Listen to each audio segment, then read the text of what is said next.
Hi friends, welcome back to our channel. Today recipe banana churros. இந்த எம்மியான ரெசிபியை எப்படி செய்யலாம்னு பார்க்கலாம்.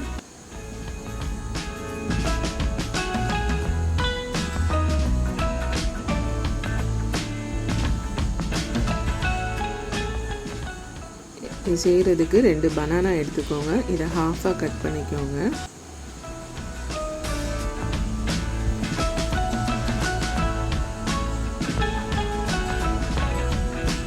இப்போ இதில் ஐஸ்கிரீம் குச்சியை எப்படி இன்சர்ட் பண்ணிக்கோங்க.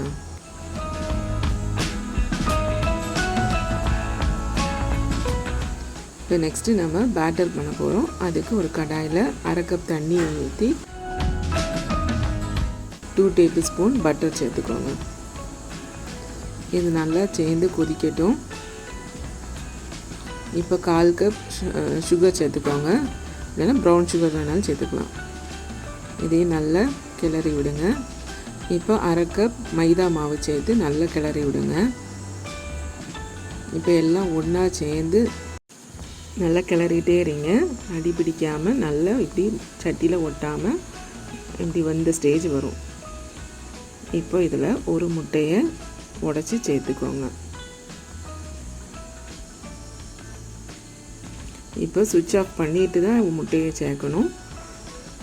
இப்போ இதை நல்லா கலந்து விட்டுக்கோங்க.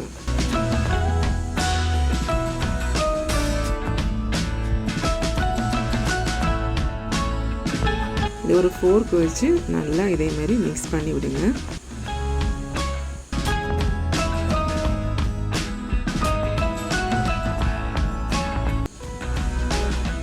இதில் ஒரு ஸ்பூன் நெய் இல்லைன்னா பட்டர் சேர்த்துக்கோங்க. இது ஆப்ஷனல் தான், வேணும்னா சேர்த்துக்கலாம். சேர்த்தா கொஞ்சம் ஒட்டாமல் இதேமாரி நல்லா ஈஸியாக மிக்ஸ் பண்ணிக்கலாம். இப்போ இதை ஒரு பைப்பிங் பேக்கில் நீங்கள் போட்டுக்கோங்க. பைப்பிங் பேக் இல்லைன்னா சாதா பிளாஸ்டிக் கவர் இருக்கும்ல, அது இதேமாரி ஓட்டை போட்டு மாவை சேர்த்துக்கோங்க. உங்கள்கிட்ட நாசில் இல்லைன்னா எப்படி செய்கிறதுன்னு இதில் லாஸ்ட்டாக நான் காட்டித்தரேன். இப்போ பைப்பிங் பேக்கில் நம்ம மாவை அடைச்சிட்டோம். இப்போ பனானாஸில் இதேமாரி ரவுண்டாக பைப் பண்ணி விடுங்க. நல்லா சுற்றி இதேமாரி பைப் பண்ணுங்க.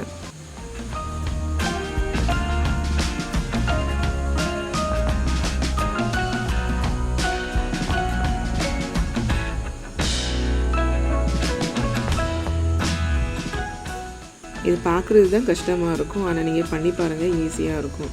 இது வீடியோ எடுக்கிறதுனால ஸ்லோவாக இதை பைப் பண்ணியிருக்கேன். இல்லை இது கஷ்டமாக இருந்துச்சுன்னா நீங்கள் இன்னொரு மெத்தட் கூட சொல்லியிருக்கேன், நீங்கள் அதை ஃபாலோ பண்ணிக்கலாம்.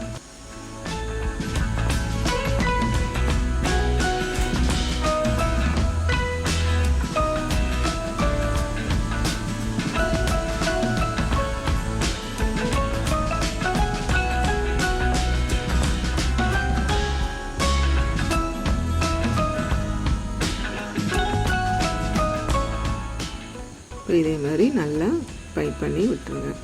சுற்றி பனானாவை ஃபுல்லாக க்ளோஸ் பண்ணி விட்டுருங்க. பார்க்க இதேமாரி இருக்கும். இன்னொரு மெத்தட் இதே மாதிரி நீளமாக பைப் பண்ணி விட்டுருங்க. இது கொஞ்சம் ஈஸியான மெத்தட் இது. ஆனால் இதுக்கு நீங்கள் பனானாவை இன்னும் ஹாஃபாக வெட்டிக்கணும். இப்போ நீங்கள் இதை பொரிச்செடுக்கலாம். எண்ணெய் நல்லா சூடானதும் போட்டுருங்க. ஆனால் இதை சிம்மிலேயே வச்சு தான் பொரிக்கணும், ஹை ஹீட்டில் பொரிக்க வேண்டாம்.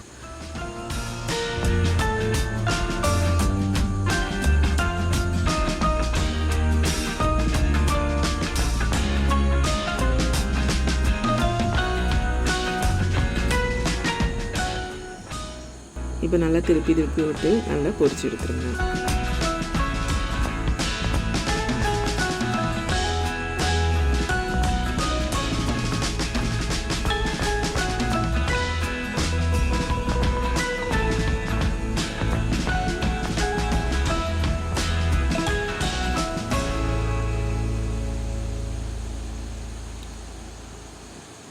நீங்கள் ஏத்தம்பழம் யூஸ் பண்ணிங்கன்னா இதில் ஸ்டிஃபாக நிற்கும். நீங்கள் இந்த குச்சியை இன்சர்ட் பண்ணும்போது நீங்கள் வேறு பழம்னா கொஞ்சம் பழுக்காத, ரொம்ப பழுக்காத பழமாக இருந்ததுன்னா அப்படி ஸ்டிஃபாக நிற்கும், இல்லைன்னா அப்படி கீழே விழுந்துடும். அதுக்காக பார்த்துக்கோங்க.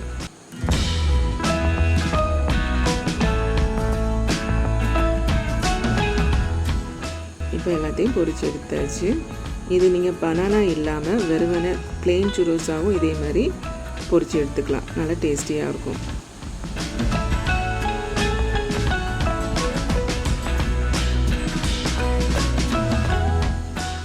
இந்த பேட்டரில் வந்து முட்டை பிடிக்காதவங்க அவாய்ட் பண்ணிக்கலாம். ப்ளெயினாக யூஸ் பண்ணிக்கலாம்.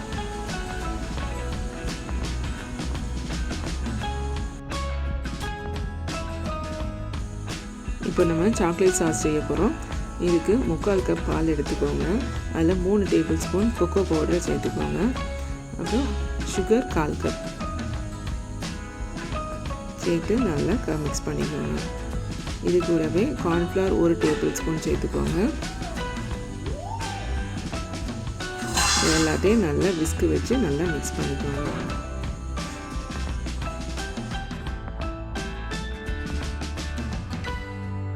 இப்போ இதில் 1 டேபிள் ஸ்பூன் பட்டர் சேர்த்துக்கோங்க.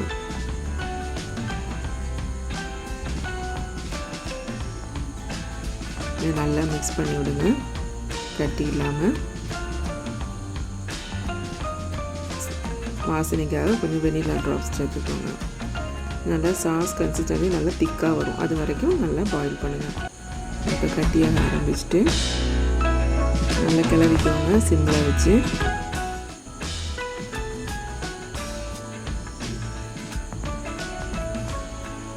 நல்லா திக்காயிட்டு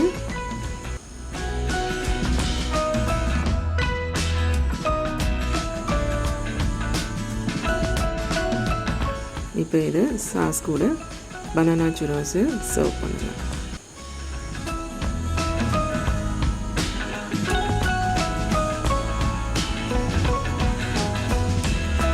இது கண்டிப்பாக செஞ்சு பாருங்கள், குழந்தைங்களுக்கு நல்லா பிடிக்கும்.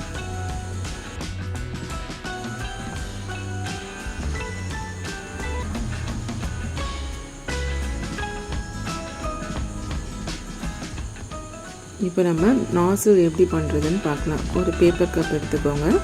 அதை இதே மாதிரி கட் பண்ணி எடுத்துக்கோங்க.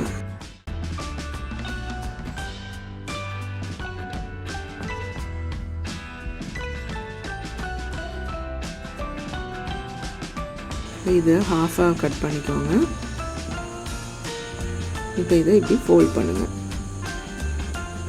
ஃபோல்ட் பண்ணிவிட்டு ஒரு டேப் வச்சு ஒட்டி விட்டுருங்க.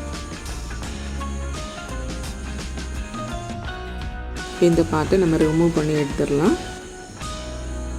இப்போ இதில் வி ஷேப்பில் கட் பண்ணிக்கோங்க. அப்போ தான் நமக்கு வந்து ஸ்டார் டிப்பு கிடைக்கும்.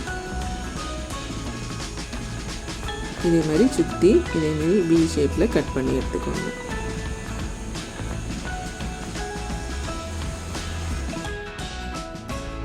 நாசில் ரெடி ஆயிடுச்சு. தேங்க்ஸ் ஃபார் வாட்சிங்.